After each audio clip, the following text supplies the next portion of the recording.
Assalamualaikum warahmatullahi wabarakatuh.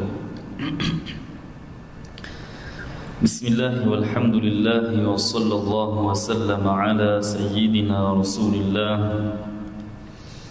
wa ala alihi wa sahbihi wa man walah. Allahumma la sahla illa ma ja'altahu sahla wa anta taj'alul hazna idha syi'ta sahla. اللهم علمنا ما جهلنا وذكرنا ما نسينا وانفعنا بما علمتنا وزدنا علما ونعوذ بك من حال أهل النار اللهم ارزقنا الإخلاص في النية والقول والعمل أما بعد. Muslimin dan muslimat yang dirahmati Allah Subhanahu wa taala. Pertama-tamanya sama-sama kita ikhlaskan niat kerana menghadiri majlis ilmu, mendengar kebaikan dengan niat yang ikhlas kerana Allah Subhanahu wa taala, lillahi taala. Dan sama-sama kita niat beriktikaf kerana kita berada di dalam masjid, kita mengambil peluang ini untuk mendapat pahala iktikaf. Maka sama-sama kita ikhlaskan niat dan berniat untuk beriktikaf di dalam masjid ini kerana Allah Subhanahu wa taala. Di dalam Al-Quran Allah Subhanahu wa taala berfirman, kata Allah Subhanahu wa taala, iqtarabatis sa'atu wa anshaqqal qamar. Dan kata Allah Subhanahu wa taala, yas'alunaka 'anis sa'ati ayyana mursaha. Kedua-dua ayat ini Allah Subhanahu wa taala mengkhabarkan bahawasanya as-sa'ah, yaitu hari al-qiyamah, ia benar-benar akan terjadi. Kerana kata Allah, iqtarabatis sa'ah, didatangkan ayat ini di dalam sirah al-fi'l al-madhi yang membawa makna perkara itu benar-benar akan berlaku.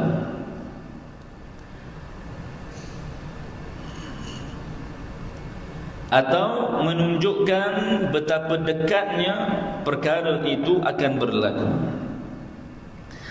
Maka tuan-tuan muslimin dan muslimat yang dirahmati Allah Subhanahu wa taala, ayat ini Allah Subhanahu wa taala memberi peringatan kepada kita akan hari al-qiyamah.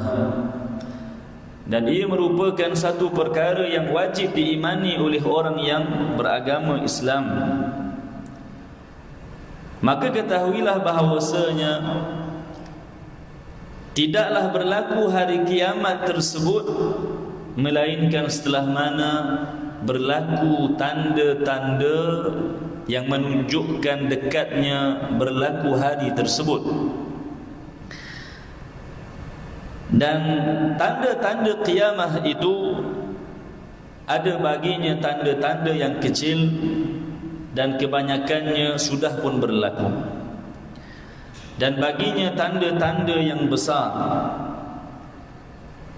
Adapun tanda-tanda yang kecil, seperti mana yang warid dalam sebuah hadis yang diriwayatkan oleh Muslim, bila mana Jibril alaihi salam bertanyakan kepada Nabi sallallahu alaihi wasallam, apakah antara tanda-tanda qiyamah yang kecil? Kata Nabi sallallahu alaihi wasallam, antalidal amatu rabbataha, yaitu seorang hamba perempuan yang melahirkan tuannya. Maka hadis ini ada beberapa tafsiran baginya. Antara makna antalidal amatu rabbataha, antara makna hadis ini adalah membawa makna antara tanda-tanda qiyamah yang kecil adalah ramainya anak-anak yang derhaka kepada kedua ibu bapanya, seolah-olah ibunya itu dilayan seperti seorang hamba perempuan, seorang hamba perempuan baginya. Maka bukankah itu sudah banyak berlaku, dan semakin banyak ianya berlaku, maka ini merupakan antara tanda-tanda al-qiyamah as-sughra, tanda-tanda kecil hari qiyamah.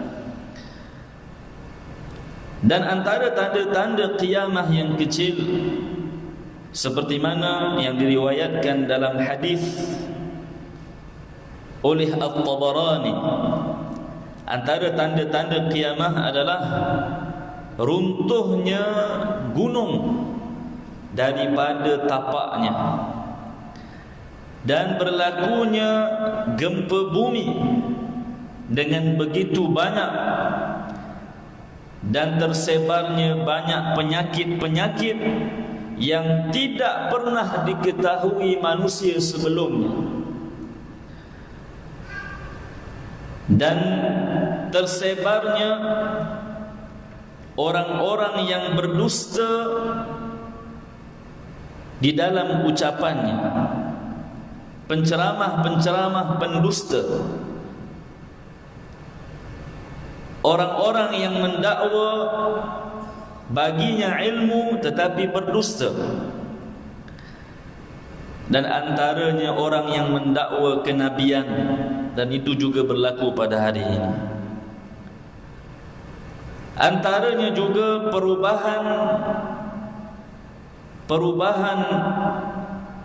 udara pada musim panas, seolah-olah ianya berada di musim sejuk,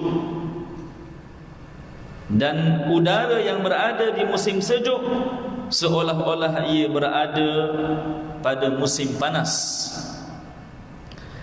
Dan antara tanda-tanda al-qiyamah yang kecil, kurangnya ilmu dan tersebarnya kejahilan, yakni kejahilan di dalam ilmu agama.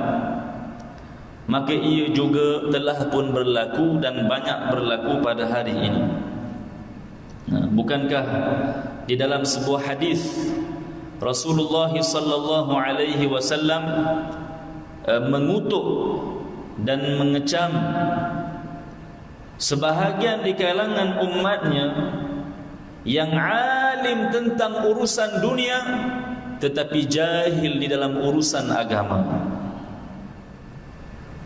Kerana di dalam urusan agama itu ada satu kadar yang wajib dipelajari dan diketahui oleh setiap muslim yang mukallaf, yaitu ilmu ad-daruri, ilmu fardu ain, ilmu yang berkaitan dengan asas aqidah, ilmu yang berkaitan dengan asas ibadah seperti bersuci, berwudu, yang berkaitan dengan najis, yang berkaitan dengan salat, yang berkaitan dengan perkara-perkara yang membatalkan salat, puasa, haji, zakat, muamalah, jual beli bagi orang yang ingin berjual beli, perkara-perkara yang berkaitan dengan riba. Ini semua termasuk di dalam ilmu fardu ain yang wajib dipelajari oleh setiap muslim yang mukallaf. Maka bila mana kurangnya ilmu, kurangnya tersebar ilmu, maka akan tersebar dengan banyaknya kejahilan, yaitu kejahilan dengan ilmu agama. Dan antara tanda-tanda al-qiyamah, banyaknya berlaku pembunuhan dan kezaliman, dan perubahan peredaran masa yang singkat, pembinaan pasar-pasar yang berhampiran, dan berkumpulnya orang-orang yang kafir untuk memudaratkan umat Nabi Muhammad sallallahu alaihi wasallam seperti mana manusia berkumpul ketika memakan makanan yang berada di dalam satu dulang.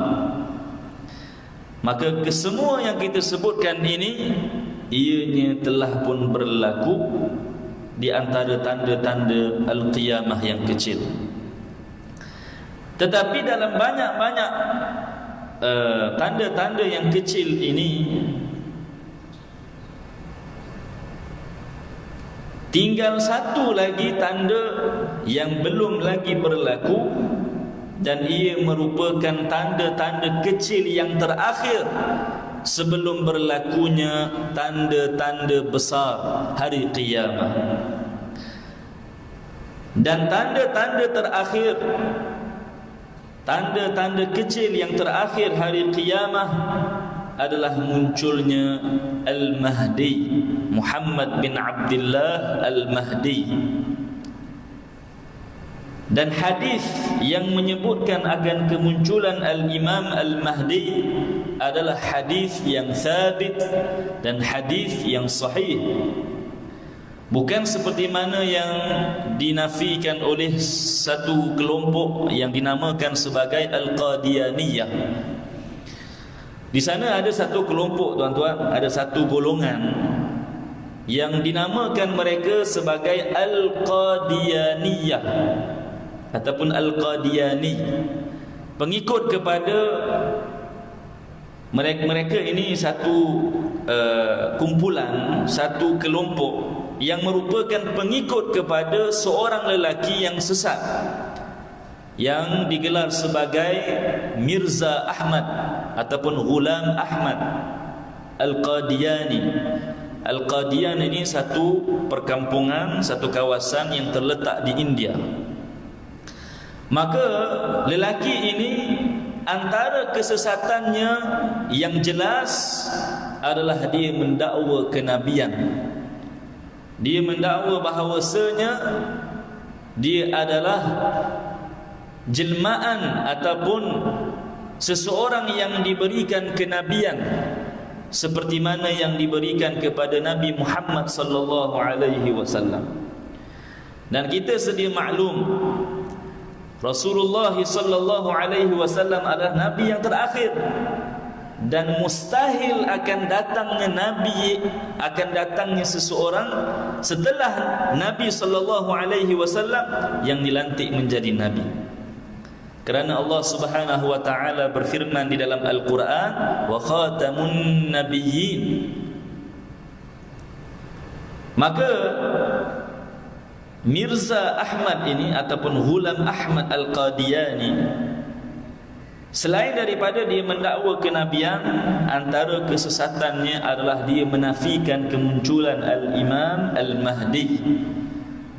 Begitu juga nanti kita akan sebutkan turunnya Al-Masih Isa, Nabi Isa alaihi salatu wassalam, yang mana ia merupakan tanda-tanda kiamat yang besar. Itu juga dinafikan oleh mereka. Sedangkan di sana ada hadis yang sahih, yang sabit, yang diriwayatkan oleh Abu Dawud, Al-Hakim dan At-Tirmizi. Kata Nabi sallallahu alaihi wasallam daripada hadis Ibn Mas'ud radhiyallahu anhu, la taqumus sa'atu hatta yamlikan nasa rajulun min ahli baiti yuwati'u ismuhu ismi wasmu abihi isma abi fayamla'uha qistan wa adla. Kata Nabi sallallahu alaihi wasallam, tidak akan berlakunya al-qiyamah, yakni tanda-tanda besar al-qiyamah. Maknanya selagi mana tak munculnya Imam Al-Mahdi, selagi itu tidak akan berlakunya tanda-tanda besar qiyamah. Sebab kemunculan Al-Imam Al-Mahdi adalah tanda akhir yang kecil. Bila berlaku je tanda yang akhir itu, yang kecil, barulah bermula 10 tanda qiyamah yang besar. Maka kata Nabi, tidaklah berlaku al-qiyamah sehingga seorang lelaki yang akan mentakbir manusia di kalangan Ahlul Bait, iaitu dia seorang yang berketurunan Nabi. Dan difahami daripada hadis ini bahawasanya Imam Al-Mahdi, bila mana kita kata berketurunan Nabi, maknanya daripada jalan Fatimah. Sebab tidak ada keturunan Nabi SAW melainkan daripada anak Nabi Fatimah. Daripada Fatimah, siapakah anaknya? Hasan dan Husain. Maka difahami bahawasanya Al-Mahdi sama ada dia berketurunan Al-Husaini, iaitu dibalik kepada Husain, ataupun berketurunan Hasani, iaitu balik susur galurnya kepada Hasan. Yuwati usmusmi, namanya sama seperti namaku, maknanya Muhammad. Wasmu abihi isma abi, dan nama bapanya nama bapaku. Maka Al-Imam Al-Mahdi fayamla'uha qistan wa adla, maka dia akan memenuhi bumi ketika itu dengan keadilan. Maka tuan-tuan, Imam Al-Mahdi, kemunculannya ini merupakan tanda kecil qiyamah yang terakhir. Maka seperti mana yang Nabi SAW sebutkan bahawasanya Al-Mahdi namanya Muhammad bin Abdullah, berketurunan Rasulullah SAW, sama ada daripada jalur Husain ataupun daripada jalur Hasan. Dan para ulama menyebutkan bahawasanya beliau akan muncul daripada Al-Madinah, kerana digelar sebagai Al-Mahdiyul Madani. Al-Mahdiyul Madani, yakni Al-Madinah, dinisbahkan kepada Al-Madinah kerana dia akan muncul daripada kota Madinah. Dan ibu bapanya Abdullah, bapanya, dan ibunya Madaniyan, iaitu ibu dan bapanya juga kedua-duanya daripada Madinah.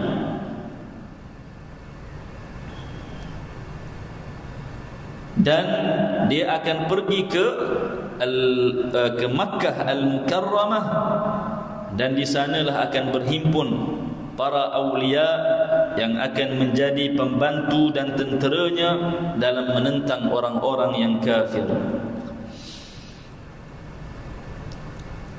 Warid dalam hadis seperti mana yang disebutkan oleh Nu'aim bin Hammad Al-Marwazi daripada kata-kata Sayyidina Ali bahawasanya Al-Mahdi ketika mana dia muncul dan pergi ke Mekah bersama dengan para tenteranya, maka keluar bersamanya 1000 di kalangan para malaikah untuk memerangi orang-orang yang kafir. Maka tuan-tuan jangan mungkin ada yang akan persoalkan macam mana Imam Al-Mahdi dan para tenteranya berperang, sedangkan di zaman ini ataupun di zaman akan datang peperangan itu dilengkapi dengan kelengkapan yang canggih. Mana ada pakai pedang dan sebagainya. Kita hari ini dah pakai bom, kereta kebal dan sebagainya. Maka kita tidak perlu mempersoalkan perkara tersebut kerana Allah Subhanahu wa taala berkuasa ke atas segala sesuatu. Walaupun disebutkan tentera Imam Mahdi itu 300 orang sahaja, tetapi tidak mustahil dengan bilangan yang kecil itu boleh mengalahkan atau memusnahkan kelompok yang besar di antara tentera-tentera kufar. Seperti mana yang disebutkan di dalam Al-Quran, kam min fi'atin qalilah ghalabat fi'atan kathirah. Betapa banyaknya kelompok-kelompok yang kecil mengalahkan kelompok-kelompok yang besar.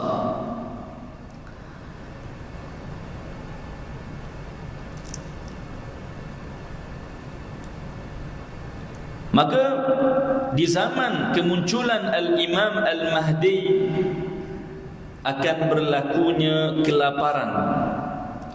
Adapun orang-orang yang beriman ketika waktu tersebut, mereka dikenyangkan dengan at-tasbih dan at-taqdis, yaitu berzikir kepada Allah Subhanahu wa ta'ala. Maka setelah mana berlakunya kemunculan Al-Imam Al-Mahdi, maka secara langsung bermulanya tanda-tanda yang besar yang kita selalu dengar 10 itu. Bila muncul sahaja Imam Al-Mahdi, maka setelah itu tahulah bahawasanya akan bermulalah satu persatu daripada tanda-tanda qiyamah yang besar, yang 10 yang masyhur, yaitu keluarnya Ad-Dajjal. Setelah mana yang pertama sekali keluarnya Ad-Dajjal. Siapakah Ad-Dajjal? Kita akan sebutkan nanti. Kemudian tanda yang kedua, turunnya Nabi Isa alaihi salatu wassalam. Nabi Isa alaihi salatu wassalam, kita orang Islam wajib meyakini dan beriman bahawasanya Nabi Isa alaihi salatu wassalam tidak dibunuh dan tidak disalib seperti mana yang didakwa oleh golongan Nasrani. Dalam Al-Quran Allah Subhanahu wa ta'ala berfirman,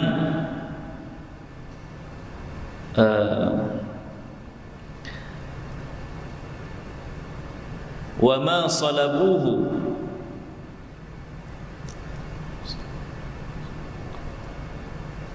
ana jadi syak pula, kena tanya tuan imam agaknya. Wa ma salabuhu wa ma qataluhu, tuan imam, betul ke?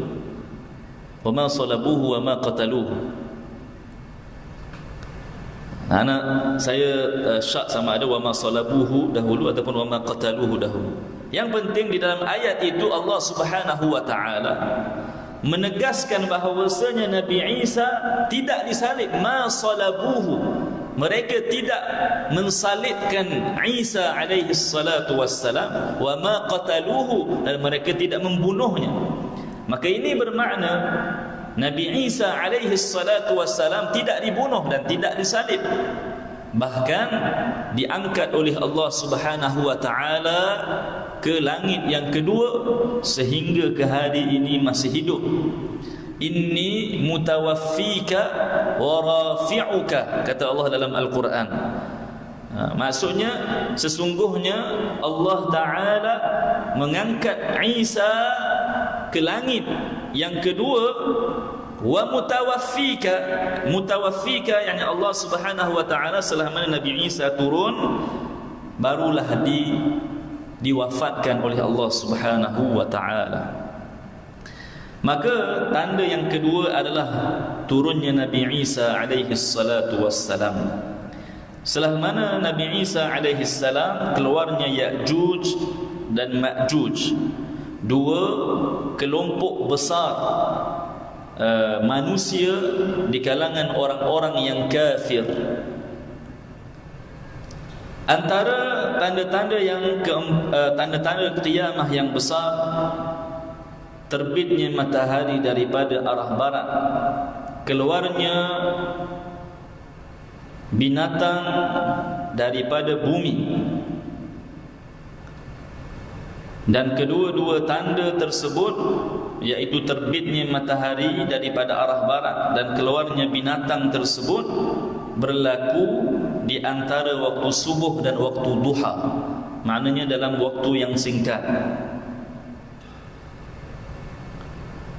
Kemudian antara tanda yang seterusnya, keluarnya asap, dan asap itu tersebar di bumi.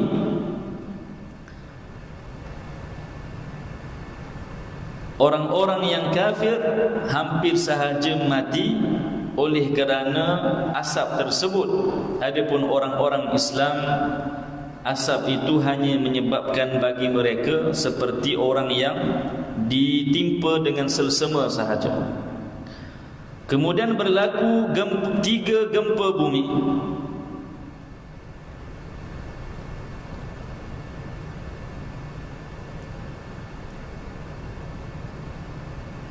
Dan keluarnya api daripada Adan, iaitu sebuah tempat yang berada di Yaman. Baik, maka ini adalah 10 tanda besar hari kiamat. Maka 10 tanda-tanda ini tuan-tuan, bila mana ia berlaku satu persatu sampailah habis. Setelah itu barulah berlaku kiamat. Setelah itu barulah berlakunya kehancuran bagi alam ini.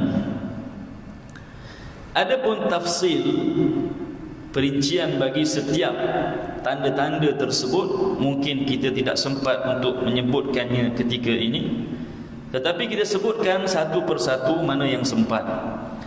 Maka yang pertama tuan-tuan, kita kata keluarnya Dajjal. Dajjal juga dipanggil dengan Al-Masihud Dajjal.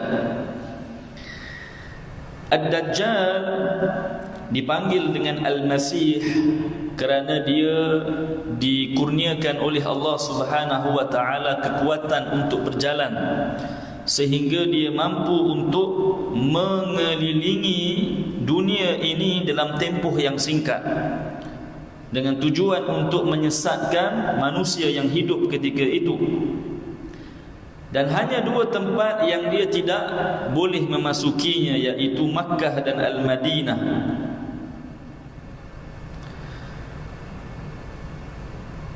Dan hadis yang menyebutkan tentang kewujudan Ad-Dajjal ini disebutkan dalam sebuah hadis daripada seorang sahabat, yang mana dia berjumpa dengan Ad-Dajjal ketika mana kapalnya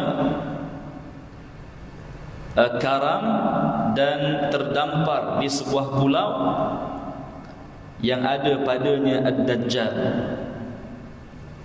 Sahabat tersebut terkenal dengan Tamim ibn Aus.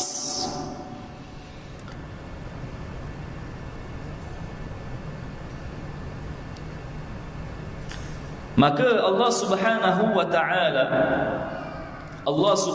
wa ta'ala menguji hamba-hambanya dengan menjadikan bagi Ad-Dajjal ini berlaku kepadanya perkara-perkara yang mencari adat, perkara-perkara yang ajaib, seperti mana Allah Subhanahu wa ta'ala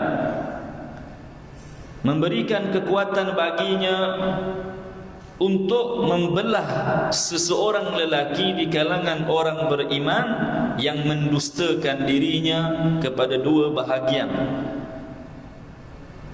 Kemudian dia boleh menghidupkan semula lelaki tersebut dengan izin Allah. Maka ini antara satu bala ataupun musibah, bila mana terzahir perkara ajaib tersebut pada tangan Ad-Dajjal, boleh menghidupkan seorang lelaki yang telah dibunuhnya. Maka ini satu ujian dan musibah bagi orang-orang yang melihat akan perkara tersebut. Dan Allah Subhanahu wa ta'ala memberikan kepadanya kekuatan sekira-kira bila mana dikatakan kepada langit turunkan hujan, maka ia akan turun. Dan sekiranya dia katakan kepada bumi untuk keluarkan tanamannya, nescaya ia akan mengeluarkan tanamannya.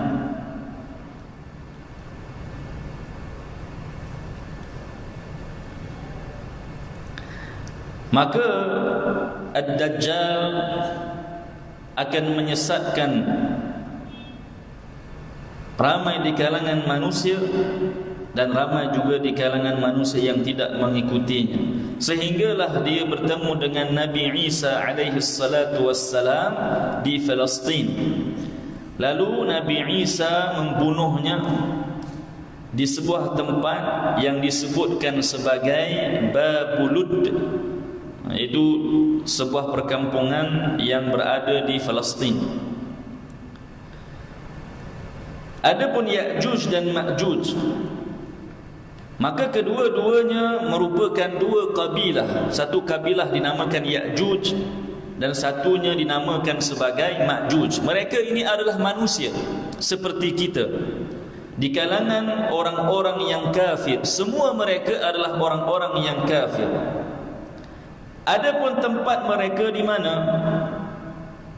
Tempat mereka itu dihijabkan daripada pandangan manusia, berada pada satu sudut di antara sudut-sudut bumi Allah Ta'ala. Maka manusia tidak boleh melihat mereka, dan mereka juga tidak boleh melihat kepada manusia. Dan seperti mana yang disebutkan di dalam surah Al-Kahf, yang mana As-Sa'bu Dzulqarnain, Allah Subhanahu wa ta'ala mengilhamkan kepadanya untuk membina binaan yang tinggi bagi menghalang keluarnya Ya'juj dan Ma'juj ini merosakkan manusia yang hidup di dunia. Akan tetapi Ya'juj dan Ma'juj setiap hari mereka berusaha untuk keluar daripada dinding yang menghalang mereka. Maka mereka mengorek lubang. Setiap kali mereka korek lubang tersebut, bila mana mereka pulang pada keesokan harinya, mereka dapati lubang itu telah pun tertutup semula. Dan begitulah seterusnya. Setiap kali mereka korek untuk keluar, ianya ditutup. Esok mereka datang, mereka dapati ianya tertutup. Sehinggalah bila mana hampir berlakunya hari Al-Qiyamah, sehingga Allah takdirkan waktu itu mereka akan keluar, Allah akan ilhamkan kepada mereka. Setiap kali mereka korek, mereka akan kata, esok kita akan sambung insya-Allah. Maka bila mana mereka kembali semula esok itu, mereka dapati lubang itu masih berada dalam keadaan yang sama. Dan begitulah mereka teruskan sehingga berjaya keluar daripada lubang tersebut. Dalam sebuah hadis yang diriwayatkan oleh Ibnu Hibban dalam sahihnya, Rasulullah sallallahu alaihi wasallam mengkhabarkan Ya'juj dan Ma'juj ini bilangannya ramai, sehingga kan kata Nabi, tidak akan mati seorang pun di kalangan mereka. Tidak akan mati seorang pun di kalangan mereka sehingga dia melahirkan 1000 orang daripada dirinya. Dia tak akan mati setelah mana melahirkan 1000 orang. Makna jumlah mereka sangat ramai. Sehingga kan kata ulama, pada hari qiyamah nisbah bilangan manusia, semua manusia jika dibandingkan dengan mereka adalah 1 dengan 100. Kata ulama, wallahu a'lam, bagaimana mereka hidup pada ketika ini, apa yang mereka makan dan sebagainya. Adapun kisah-kisah yang menyebutkan bahawa konon-kononnya telinga mereka ini panjang, mereka tidur atas telinga mereka seperti makhluk asing, itu tidak benar, itu tidak sabit. Hadis perkhabaran itu tidak sabit, kata ulama, seperti mana disebutkan oleh Al-Haythami. Pada hari tersebut, yakni pada hari-hari kemunculan Ya'juj dan Ma'juj, akan berlakunya kelaparan. Maka Ya'juj dan Ma'juj akan melalui sebuah tasik yang bernama Tabariyah ataupun Tabariyah, yang mana tasik itu terletak di Palestin. Pada hari ini tuan-tuan, di Palestin ada sebuah tasik yang dinamakan sebagai Tabariyah. Maka tasik itulah Ya'juj dan Ma'juj akan melaluinya dan meminum daripadanya sehingga kehabisan air tersebut. Maka Sayyiduna Isa alaihi salatu wassalam, baik, macam mana pula Ya'juj dan Ma'juj mati? Tadi kita sebut Dajjal mati kerana dibunuh oleh Nabi Isa.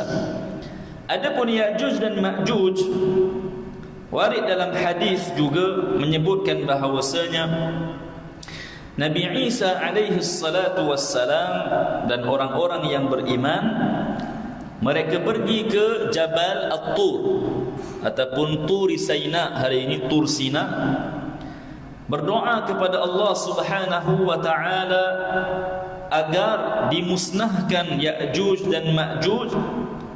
Lalu Allah kabulkan doa mereka, lalu diturunkan ulat-ulat yang masuk ke dalam leher setiap seorang di kalangan mereka, yakni Ya'juj dan Ma'juj, sehinggalah mereka mati, jatuh dan mati.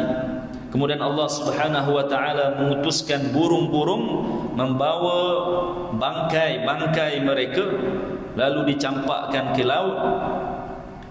Kemudian diturunkan hujan, lalu hujan itu mengalir dan menghilangkan kesan-kesan mereka ke laut.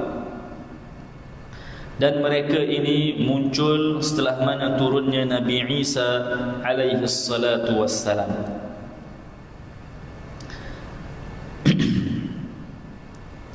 Adapun Nabi Isa alaihi salatu wassalam,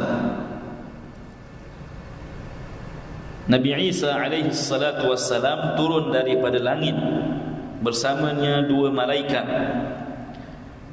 yang mana dikhabarkan dalam hadis yang diriwayatkan oleh Muslim. Dia keluar dalam waktu yang mana di sana ada sebuah menara terletak di timur Dimashq. Nabi, bila mana Nabi khabarkan perkara tersebut, ketika itu di Syam belum ada menara tersebut, tetapi hari ini sudah ada menara tersebut, menara yang berwarna putih, menara lapangan terbang Syam timur Dimashq.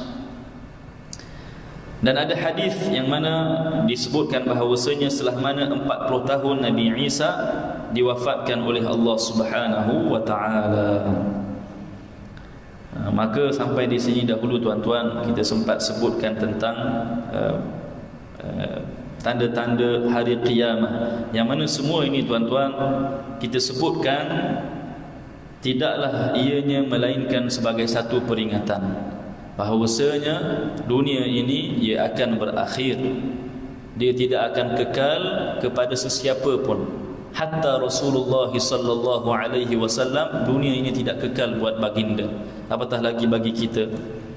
Maka bila mana Nabi mengkhabarkan tentang tanda-tanda qiyamah, bila mana kita melihat banyak berlaku tanda-tanda tersebut, jadikan ia sebagai satu peringatan untuk kita melakukan persiapan. Dan antara sebaik-baik persiapan bagi menghadapi hari tersebut semestinya dengan amalan yang soleh. Tetapi tidaklah amalan itu boleh dilakukan dan dijamin akan kesahihannya melainkan dengan ilmu agama. Maka persiapan yang pertama tuan-tuan adalah dengan ilmu agama, kemudian dengan beramal dengan ilmu tersebut, dan dengan bertaubat daripada dosa-dosa yang lalu. Mudah-mudahan Allah Subhanahu